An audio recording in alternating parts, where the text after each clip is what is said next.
My name is Mike Scheibinger. I am the audio production software product manager, and today I'm here to tell you about the new meters that we have available in now all of our pro audio and video applications. We have Loudness meters in Vegas Pro 13, SoundForge Pro, and SoundForge Pro Mac, and so all of our audio and video software applications now have these new meters, which is really important because this system of metering is becoming the standard in the broadcast industry for regulating program volume and being in conformance with the CALM Act. That's, of course, a piece of government legislation. So my presentation is called Win the Volume Wars. Raise your hand if you've ever heard the expression volume wars. Volume wars. Yeah, the volume wars were being fought on a couple of different fronts. And the first front were consumers of television broadcasts who were concerned that the commercials sounded, way louder than the programs that come before and after. And so they started complaining to the government, and legislation was passed to help regulate the volume between programs. Now, the other front is interesting as well, and that is music producers who are very concerned about other music producers making mixes that are way too hot. In other words, driving their levels toward 0 dB full scale in terms of compression and limiting until there's no dynamic range left in the music. It becomes a bummer.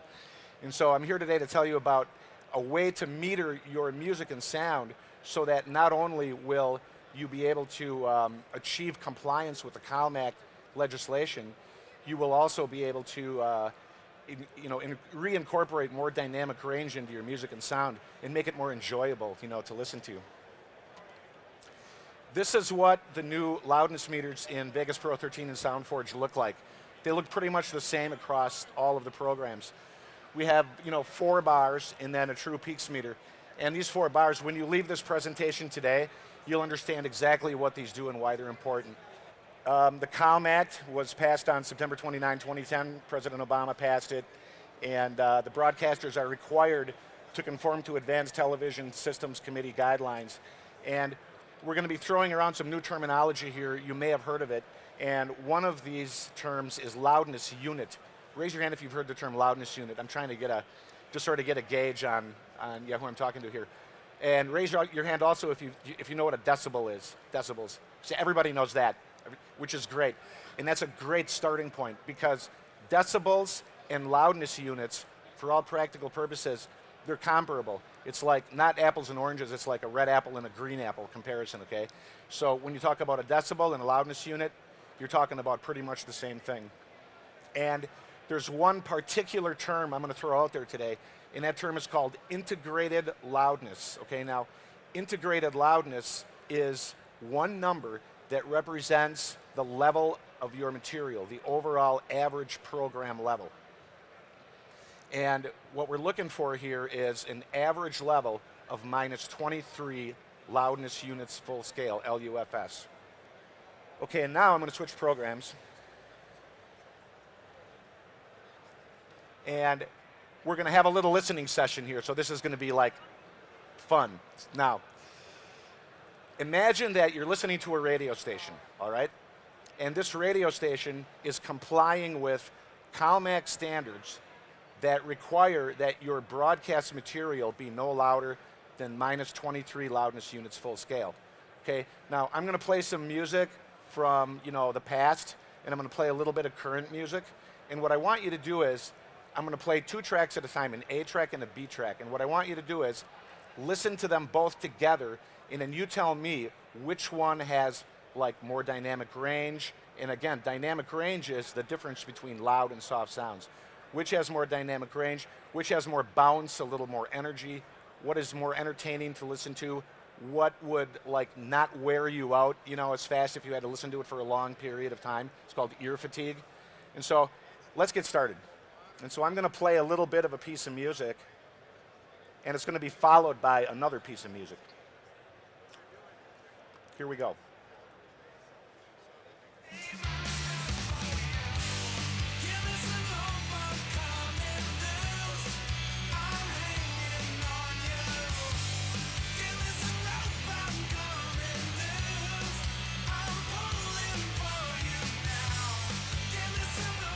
Okay, here comes part B. You get a shiver in the dark, it's raining in the park, but meantime, sound of the river, you stop and you hold everything. Okay, a little bit of part A.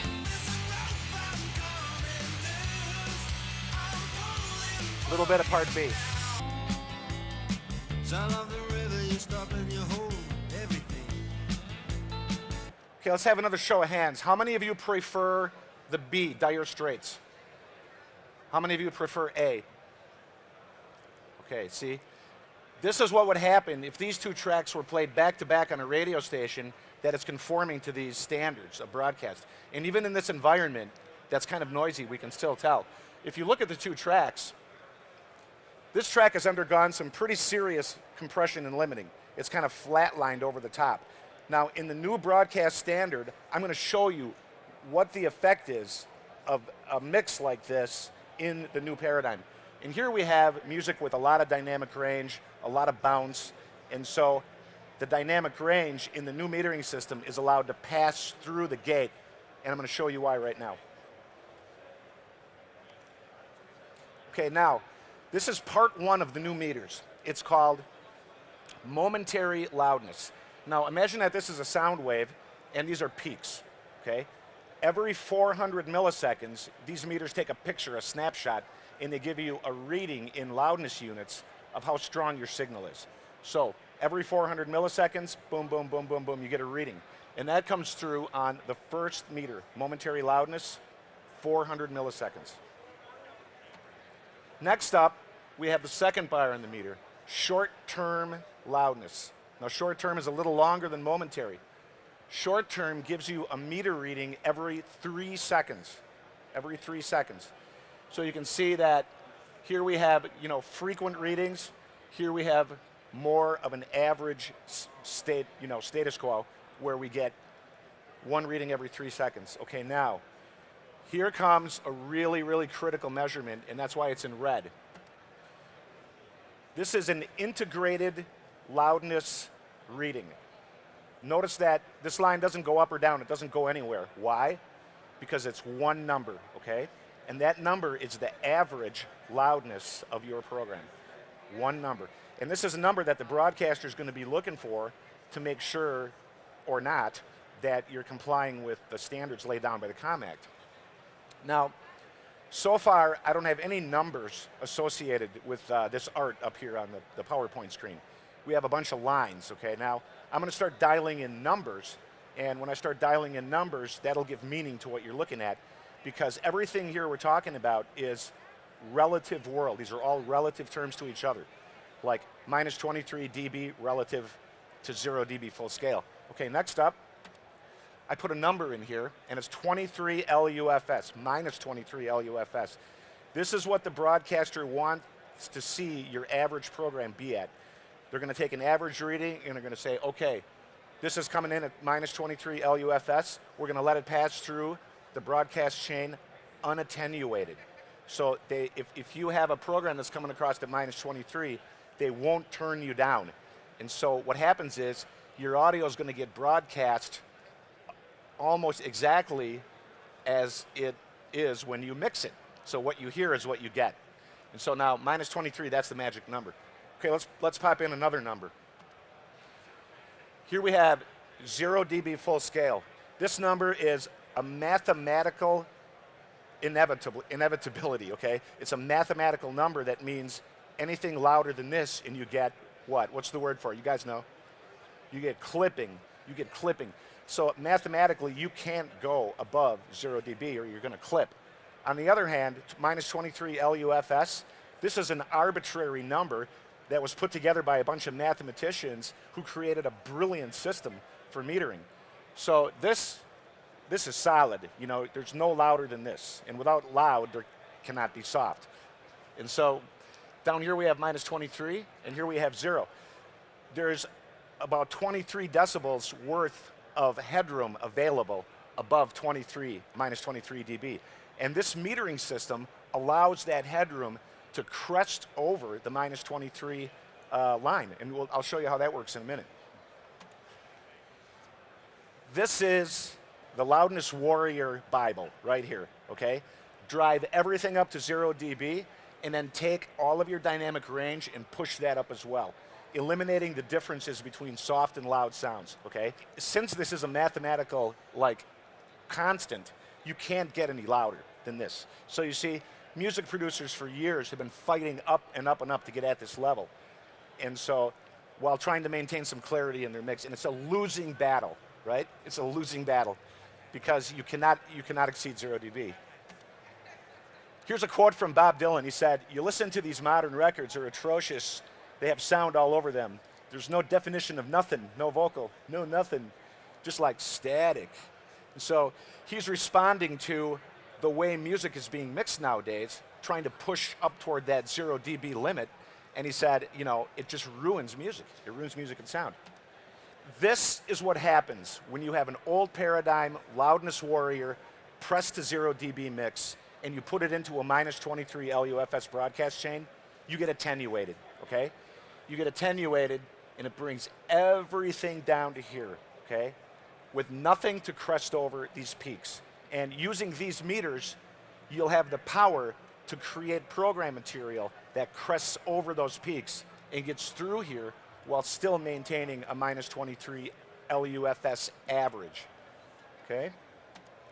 The happy engineer, he has his dynamics preserved, okay? He's used these meters to mix his material, and he's created a situation in which headroom that goes louder than -23 LUFS is allowed to crest over this, and this material will get broadcast just as it was mixed, and so nobody's going to be messing around with your material.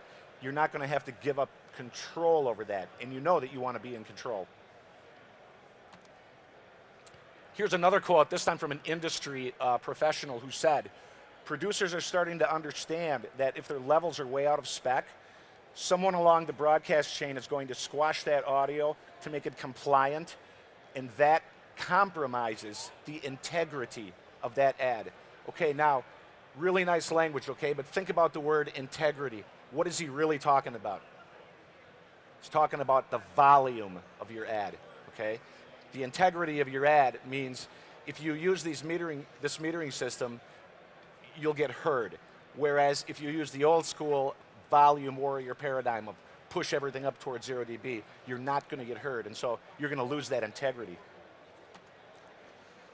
This is just a waveform display in SoundForge, and this is a line drawn about at -23, and you can see that these peaks are getting through. This is your headroom. This is the headroom that you're going to, you know, your listeners are going to hear. Over here on this side, volume warrior, old school thinking. This person has mixed his stuff up towards 0 dB. You're going to get these peaks here, and you're not going to achieve that here. And I'll tell you what, here's an example of that. And, and then the last bar on the meters. This is the true peaks meter. Now these are a lot like, just a lot like regular meters, except they actually meter stuff that comes in between the waveform crossings, so it's a little bit more sensitive. These are really good meters to have, but the main focus here is in our 4 bars, and this is the magic of the metering system. Once you learn how to put this together, you'll create mixes that will sound loud in the broadcast chain. You will not lose control. You will not be attenuated. We'll go back to SoundForge. Now, I'll play a couple more things for you. Now, remember, in this scenario, every music track that I have here has been leveled, you know, either turning it down or turning it up, mostly turning it down, everything a little bit, so that everything plays at a -23 LUFS average. And check this out.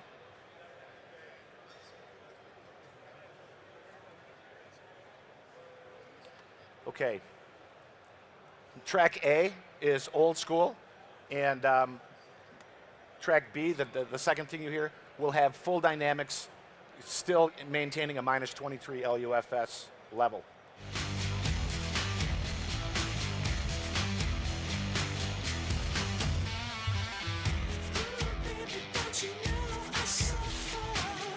Okay, part B coming up.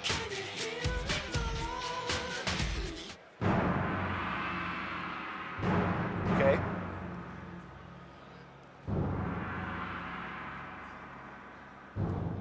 So again, when you listen to the first track, transitioning into the second track is seriously louder.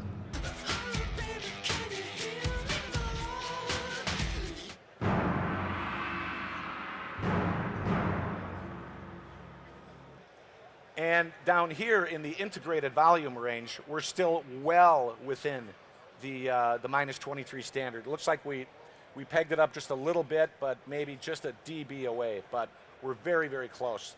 And so we'll make this meter a little bit louder, or a little bit bigger. Sorry. Yeah. Okay, not on this round, I guess. And I'm going to show you one more thing. And this is a composition by Brian Eno, an ambient music composer. It's called Thursday Afternoon. This is a perfect mix because it's coming in at minus 23 dB LUFS all the time. It never changes. It's just really, really steady, maybe within 1 or 2 dB of the target. But at the same time, you have momentary peaks that are cresting up over all the time. Now listen, I'll show you.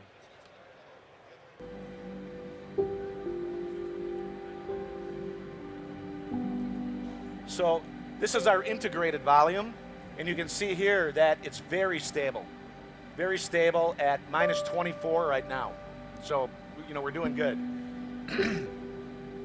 Over here we have these piano notes that are coming through, momentary peaks.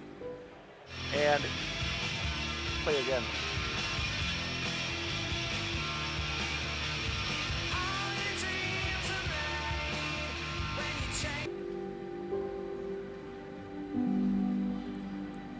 And these momentary peaks are allowed to cross the threshold easily, while this average, the integrated average, stays really solid.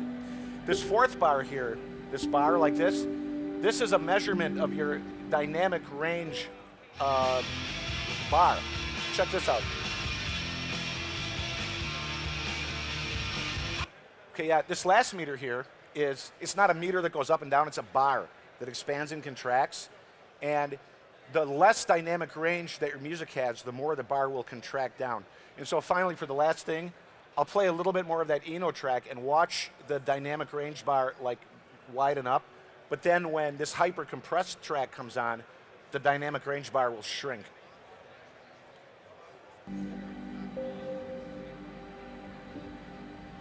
So here our dynamic range is really, really good. A lot of difference between loud and soft songs. It's good. Momentary and short-term peaks soaring through this program. Now, this bar is contracting.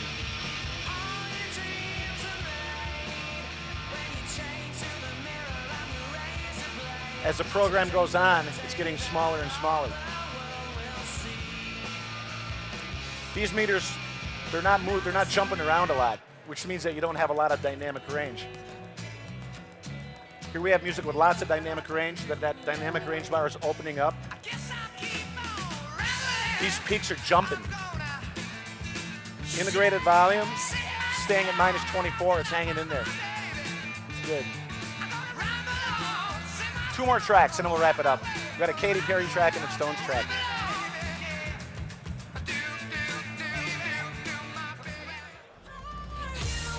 Dance music. This isn't really too bad, but still, there's not a lot of action over here in the short term.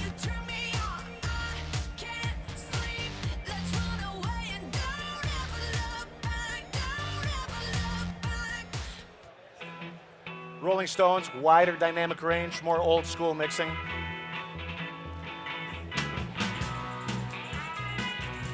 More peaks.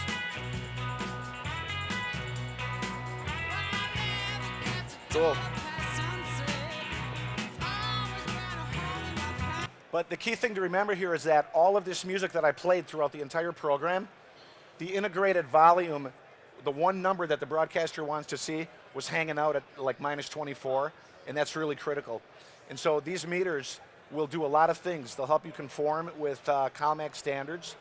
They'll make your music sound better.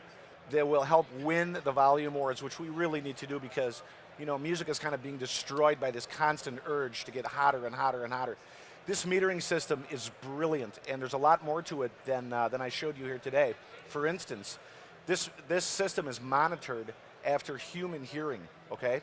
And humans perceive high frequency sounds more loudly than low frequency sounds. So if you put a 400 hertz sine wave and a 60 hertz sine wave recorded at the same level through these meters, they're going to meter differently because they try to actually mimic your human hearing and make things sound like, you know, the real world does, and not like some compressed, overloaded, you know, fried out music. And so there, you know, broadcasters like this system, they're starting to get used to it. There are a group of music engineers in the world who just love this. They just wish everyone would use this.